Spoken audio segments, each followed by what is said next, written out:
정치 현안에 대한 입장과 해법을 국회의원에게 직접 들어보는 파워 인터뷰. 어제 국회를 통과한 노란봉투법 그리고 이어지는 산재 사망 사고에 대해서 환노위 간사이자 민주당 산재 예방 TF 단장을 맡고 계신 김주영 의원을 모시고 관련 말씀 듣겠습니다. 의원님 반갑습니다. 네, 어서 오십시오. 안녕하세요. 반갑습니다. 네, 어제 노란봉투법이 국회 이제 본회의를 통과하고 직후에 이제 정청래 대표가 역사적으로 큰 일을 해낸 거다. 네, 이렇게 이제 소회를 밝혔는데 의원님께서 이제 그동안 노동계에서 굵직굵직한 이제 큰 일을 맡아 해오지 않으셨습니까? 네. 간단히 양력을 이제 말씀드리면 한국노총 위원장, 전국전력 노동조합 위원장, 굵직한 이런 노조 위원장들을 이제 맡으셨기 때문에 이번 그 노란봉투법의 이제 국회법 통과가 남다른 의미로 다가오실 게 이제 분명해 보입니다. 노란봉투법 처리 의미 좀 한마디로 어떻게 설명될 수 있을까요? 역사적인 진전이었다 그렇게 생각을 하고요. 네. 저는 개인적으로 한전민영화 저지 투쟁을 오랫동안 해왔습니다. 네. 근데 뭐 철도 파업이나 발전 파업에서 보셨듯이 이 손배 가압류 폭탄은 정말 많은 조합원들에게 공포를 남겨줬었거든요. 그리고 최근 이제 우리 사회가 IMF 이후에 신자유주의 공세도 거셌지만은 이제 노동시장도 분절되고 그다음에 다단계 하도급이 그냥 일상화가 돼버렸거든요. 그래서 네. 우리 사회의 소득 불평등이 지금 심화되는 이런 부분들을 고쳐나갈 수 있는 작은 계기가 되지 않았나. 그리고 그동안 이제 ILO에서도 핵심 협약 87호, 98호를 비준하라고 그랬었는데 그거를 이행하는 차원에서 한국의 노동권이 글로벌 스탠다드 수준으로 올라가는 그런 계기가 될 거라고 생각을 합니다. 네. 네, 기억을 떠올려 보면 대통령 거부권에 의해서 두 차례 폐기가 됐었다가 끝내 입법이 된 거죠. 네. 이 과정에서 이 법안 내용에 변화도 있었던 것 같습니다. 지난해 그 본회의를 통과했던 그 안과 비교하면 어떤 것이 달라졌을까요? 일단 사용자성에 대해서 실질적이고 구체적으로 지배하는 자도 이제 사용자로 볼 수 있는 사용자에 대한 정의가 새롭게 추가됐고요. 네. 그다음에 이제 정당한 쟁의 활동에 대해서도 사용자의 그동안 무분별한 손배 폭탄이 터졌었거든요. 그래서 이런 부분들에 대해서 이제 일정 부분 추가가 됐기 때문에 사용자 측에서도 함부로 할 수 없고 지난번 법보다도 그런 부분들의 좀 더 구체성을 보완했다 이렇게 보시면 될 것 같습니다. 그 노동계에서는 정말 그 오랜 수건이 풀렸다 이렇게 얘기를 하고 있지만은 그래도 아직 충분치 않다 이런 얘기도 있습니다. 의원님께서는 좀 이 내용이 안 담겨서 아쉽다 하는 그런 점이 있을까요? 네, 우선은 이제 이 근로자성 이게 근로기준법과 노조법에 좀 차이가 있습니다. 근로자의 정의에 대해서. 그래서 그 부분이 좀 명확하게 담기지 않은 부분과 그 다음에 손배 상한액 이게 손배가 사실은 무분별하게 남용되기도 했지만은 너무 금액이 커지고 책임에 비례한 것이 아니라 더 커진 이런 문제가 있어서 손배 상한액도 사실은 좀 둘 필요가 있었는데 그런 부분을 담지 못한 아쉬움이 있습니다. 그렇군요. 이 재계가 이제 여러 가지 좀 위축의 우려 표명을 하고 있습니다. 이제 법 시행 유예도 이제 요구하고 있고 외국 기업들도 좀 떠나갈까 이제 우려되는 부분도 있는데요. 노란봉투법이 시행되면 기업이 다 떠난다. 또 이제 파업 공화국이 된다. 뭐 이런 표현까지도 이제 뭐 나오는 시각도 있습니다. 노란봉투법의 이런 그 우려를 불식시키기 위해서 좀 어떤 보완책 뭐 이렇게 좀 생각하고 계신 게 있으실까요? 예, 뭐 그 부분은 저는 좀 우선 그 과도하다고 말씀을 먼저 드리면서 우리가 한 EU FTA 이후에 이제 이 노동에 관한 문제들 그 ILO 핵심 협약 두 가지 조항을 지키지 않으면은 불공정 거래로 봐서 무역 제재를 하겠다 이런 적이 있었었거든요. 그런 부분들을 이제 정상적으로 찾아가는 과정이기 때문에 또 이게 우리가 상상할 수 없을 정도로 지금 다단계 하도급이 내려가고 있습니다. 그래서 실제 교섭을 하려고 해도 노동조합이 만들어져도 누구하고 교섭을 해야 될지도 모르는 이런 상황이기 때문에 네. 저는 이런 부분들이 시적절하다. 이제는 이 법이 개정됐어야 된다, 진작에 됐어야 된다, 이렇게 말씀드릴 수가 있고, 거기에 이제 고용노동부에서는 그럼 사용자성을 어디까지 인정을 할 것이냐, 이런 사용자의 인정 범위를 좀 정해야 될 것 같고요.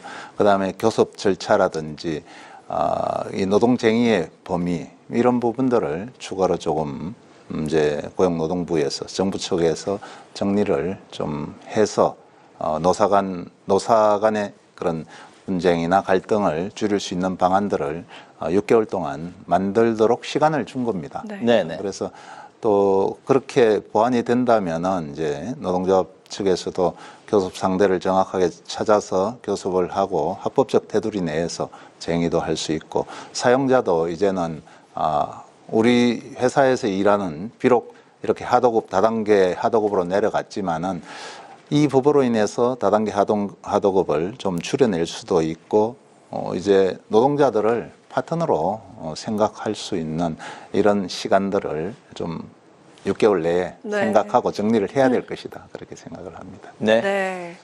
다음 주제로 좀 넘어가 볼까 하는데요. 네. 그 내일 국민의힘 당대표가 선출이 되는데 네. 반탄파 후보 두 사람이 네, 결선에 그렇습니다. 올라갔습니다. 네. 자, 근데 일단은 이 반탄파기 때문에 여야 강대강 대치를 좀 우려하는 그런 목소리들이 있는데 네. 이재명 대통령의 경우에는 그래도 힘들지만 네. 야당과는 이야기를 해야 한다. 네. 이렇게 이야기를 했습니다. 네. 과연 정기국회에서 여야가 좀 협치를 할 수 있을지 어떻게 전망을 하십니까? 사실 뭐 전쟁 중에도 대화는 한다고 하지만은 지금 우리 정청래 당대표께서 어제 그 의원총회에서도 말씀을 하셨는데 아직은 내란이 진행 중이다, 그런 말씀을 하셨는데, 지금 이제 국민의힘의 내일 당대표가 결정이 되겠지만은 윤 어게인을 외친다든지 탄핵을 반대한다든지 이런 사람들이 다시 당대표가 된다고 하면은 아직 끝나지 않은 내란, 우리가 그 12.3 내란 이후에 우리 국가 시스템이 망가지는 걸 봤지 않습니까? 그래서 언론개혁도 필요하고 사법개혁, 검찰개혁 이런 부분들도 필요하다고 보기 때문에 당분간 그런 부분들도 민생개혁 입법이기 때문에 네.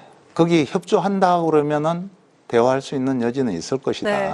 그러나 그러지 않고 다시 윤 어게인을 외치면서 마이웨이 한다면은 사실 그런 기간 동안 대화하기가 매우 어렵지 않겠는가. 물론 대통령께서는 모두가 국민이기 때문에 거기도 국민들이 뽑아준 대표를 인정하고 네. 대화를 해야 된다는 거지만은 대통령님의 입장과 당대표의 입장은 조금 다를 수가 있다. 그래서 지금 국민의힘 당대표가 선출되는 사람이 정말 생각을 바꿔서 나온다면은 대화할 여지는 있을 거지만은 그렇지 않으면 어려울 거로 보고 있습니다. 네. 네.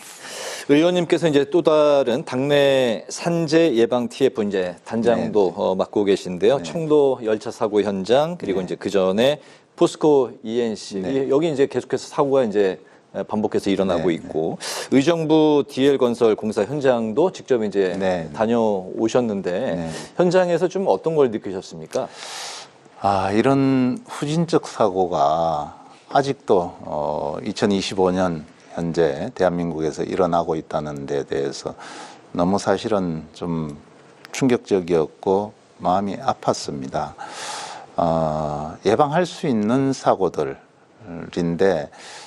안전에 대한 투자를 예를 들어서 사용자 측에서 비용으로 생각한다든지 이 다단계 구조하에서 건설 공기를 빨리빨리 이 문화 때문에 그냥 넘어간 그런 부분들, 또 안전에 대한 철학이나 인식 자체가 없었던 거 아닌가. 그래서 정부에서는 근로감독을 제대로 해야 되는 문제가 있고 사용자들은 정말 이 안전사고가 나면은 회사가 문을 닫을 수도 있겠다는 네. 인식이 전환이 돼야 된다고 생각을 합니다.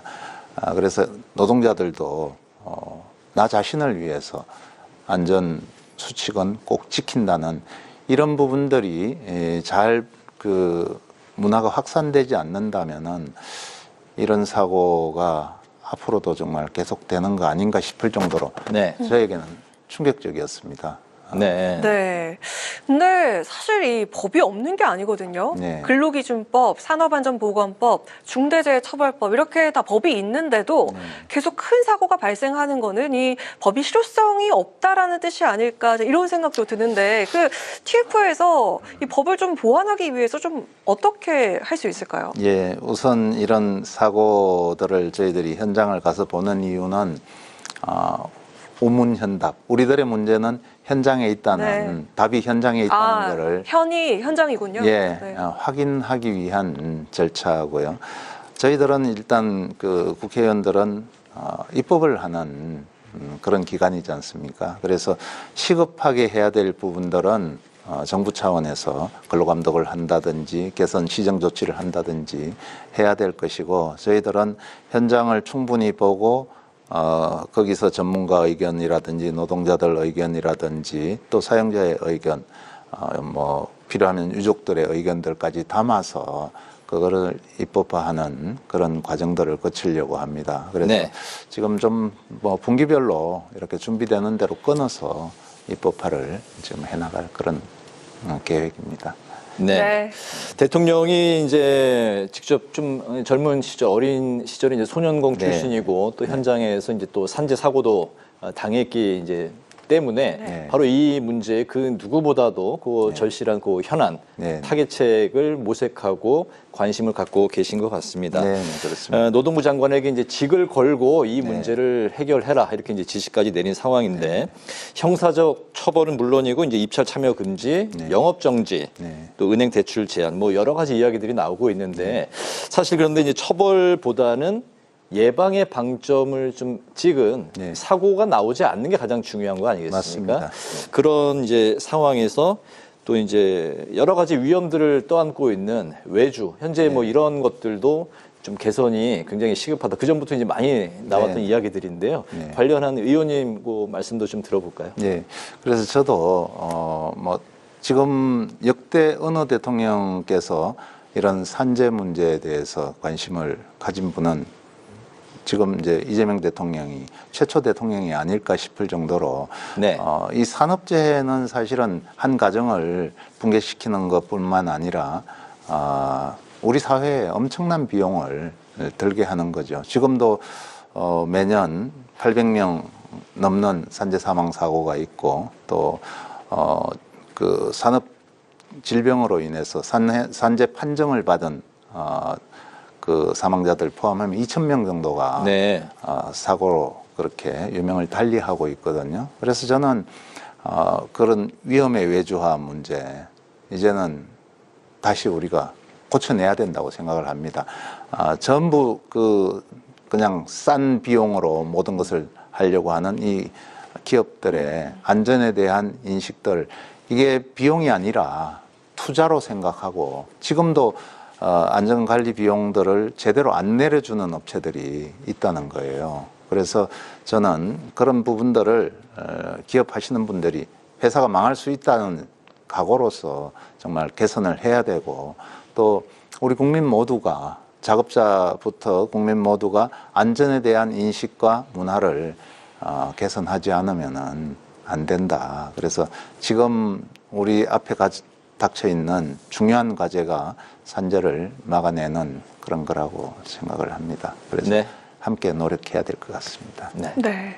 지금 그 5인 미만 사업장에 대해서는 근로기준법을 적용받지 않고 있는 그런 네, 상황이죠. 근데 네. 지금 이재명 정부는 이런 노동정책 추진에 대해서 아주 적극적으로 의지를 드러내고 네, 있습니다. 그래서인지 국정기획위도 5인 미만 사업장에 대해서 이 근로기준법 적용 확대를 네. 국민 보고에 담기도 했는데요. 네. 자, 그럼 의원님께서도 내가 이것만큼은 꼭 하고 싶다 하는 그런 것들이 좀 있는지, 좀 어떤 법안이 있을지 예. 들어보도록 하겠습니다. 이제 우선 뭐 저도 대표 발의해 놓은 1호 22대 국회 1호 네. 법안으로 냈는데, 일하는 사람 기본법이라는 게 있습니다. 일하는 사람들을 모두 다 아울러서 보호할 수 있는 그런 법안인데요.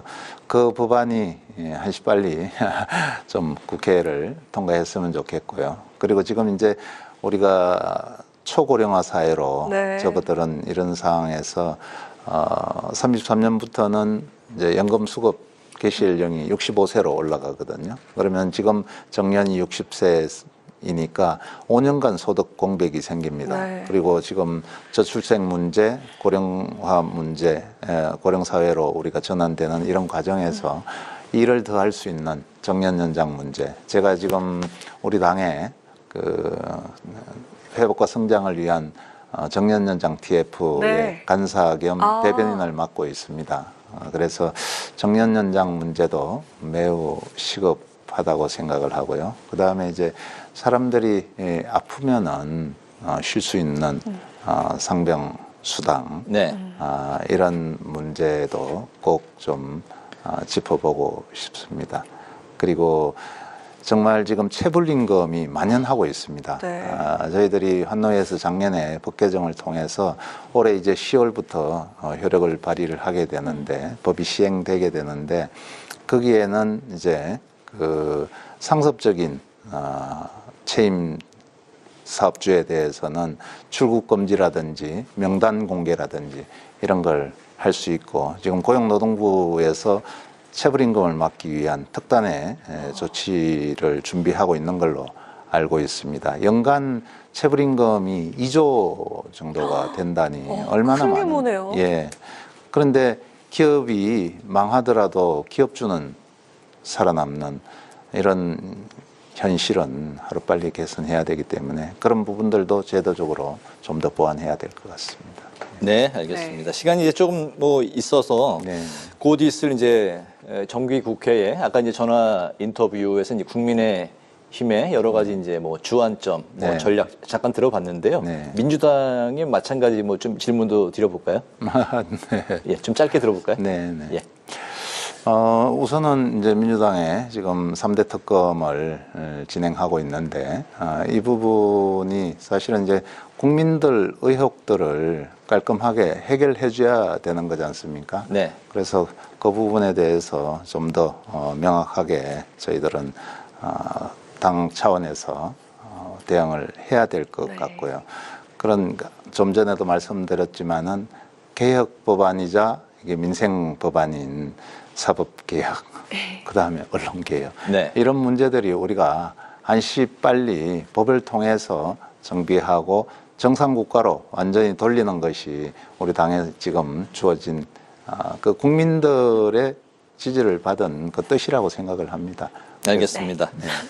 네, 이제 파워 인터뷰 마칠 시간이 됐는데, 오늘은 더불어민주당의 김주영 의원을 모시고 노란봉투법, 산재 예방, 또 근로기준법 확대 같은 민주당의 노동 정책을 중심으로 관련 말씀 들었습니다. 오늘 말씀 잘 들었습니다. 잘 들었습니다. 고맙습니다. 고맙습니다. 네.